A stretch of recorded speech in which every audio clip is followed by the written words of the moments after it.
Distinguished speakers, members of the strategic law enforcement and diplomatic community, scholars, and participants. I am delighted to address this international conference on countering narco-terrorism. I compliment the organizers for convening a timely discussion on an issue that is lodged at the intersection of security, economics, and governance, and increasingly at the heart of global strategic stability. The global narcotics trade today represents one of the largest illicit economies in the world. Estimates by international agencies suggest that the global drug trade generates hundreds of billions of dollars annually, making it comparable in scale to some formal sectors of the global economy. This scale is significant not only in economic terms, but also in terms of its systemic impact. These financial flows are not isolated, they are deeply embedded within the networks of money laundering, organized crime, and increasingly terror financing. Across regions such as the Golden Crescent, the Golden Triangle, and parts of Latin America, narcotics production and trafficking have evolved into highly organized and transnational enterprises. These networks operate through complex supply chains that link production zones, transit routes, financial hubs, and consumer markets. What distinguishes the current phase is the degree of the integration between these elements and the speed with which these networks adapt to enforcement pressures. From a security perspective, the linkage between narcotics and terrorism has become more pronounced.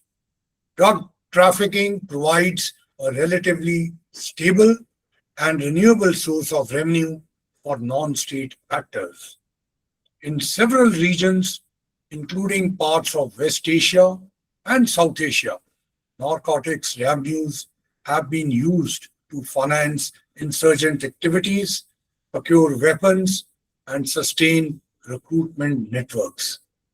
In some estimates, a significant proportion of funding for certain extremist groups has historically been linked directly or indirectly to illicit trafficking economies. While the exact figures varies across regions and groups, the structural linkages is well established. From my experience in the Foreign Service, this convergence has been a recurring theme in bilateral and multilateral discussions. Counter-narcotics cooperation has often overlapped with counterterrorism frameworks, reflecting the recognition that these challenges cannot be addressed in isolation. At the same time, the complexity of this nexus becomes evident in practice. Differences in legal systems, evidentiary standards, and enforcement capacities across countries often create gaps that these networks exploit.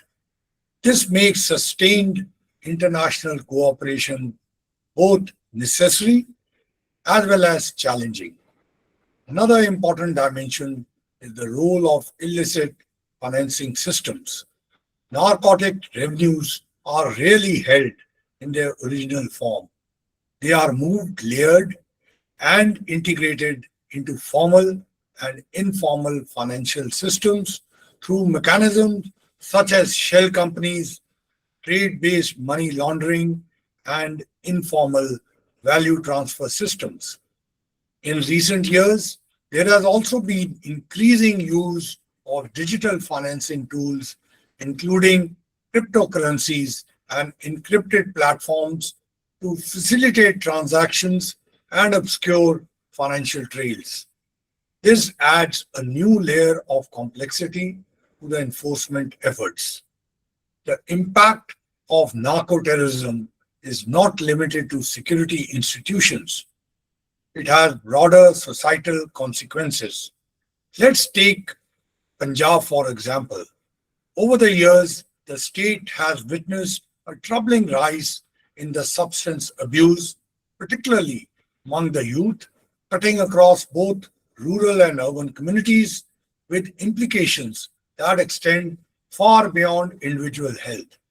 The crisis has affected family structures, reduced workforce participation, and placed sustained pressure on public health and law enforcement systems.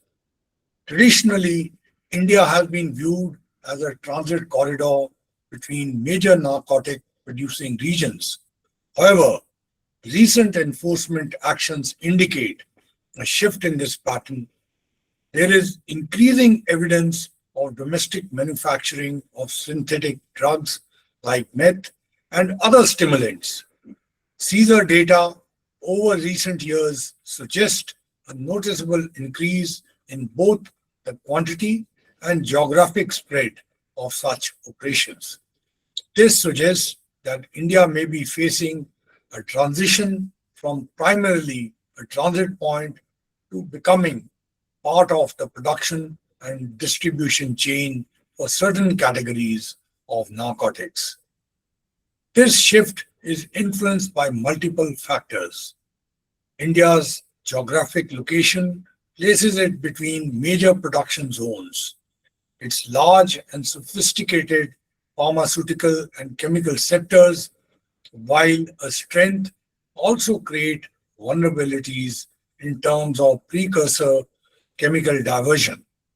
Additionally, the growth of digital connectivity and logistic networks, while beneficial for economic development, also create opportunities for illicit networks to operate with greater efficiency. Addressing this evolving challenge requires a comprehensive approach. At the national level, it calls for enhanced coordination between intelligence agencies, law enforcement, financial regulators, and public health institutions. Each of these stakeholders addresses a different dimension of the problem, and their effectiveness depends on how well their efforts are integrated. At the international level, cooperation is indispensable.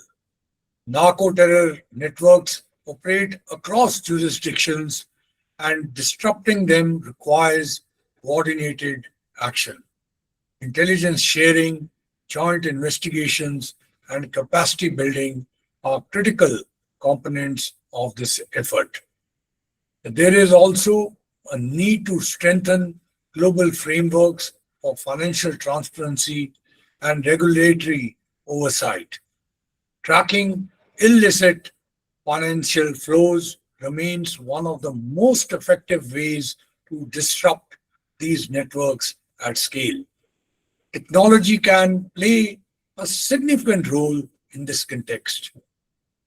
Advanced analytics, geospatial intelligence, and data-driven tools can enhance the ability to identify trafficking patterns, monitor suspicious activities, and anticipate emerging trends.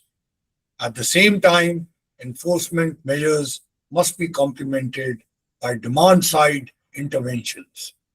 Reducing demand through awareness, prevention, and rehabilitation is essential for achieving long-term outcomes. A purely supply-side approach, while without addressing consumption patterns, is unlikely to be sustainable.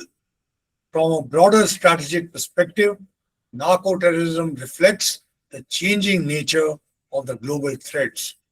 Increasingly, we are dealing with hybrid challenges that cut across traditional categories of crime, security, and economics.